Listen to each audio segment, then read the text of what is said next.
Atascosa, Bear, and Kendall.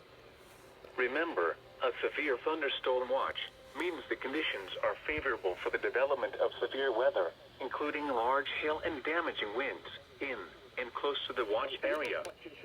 While severe weather may not be imminent, persons should remain alert for rapidly changing weather conditions and listen for later statements and possible warnings.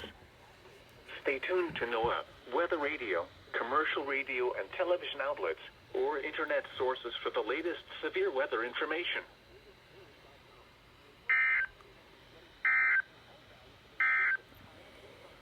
Severe thunderstorm watch number 35 remains in effect until midnight Central Standard Time Monday for the following counties: Atascosa, Bandera, Bear, Kendall, and Medina.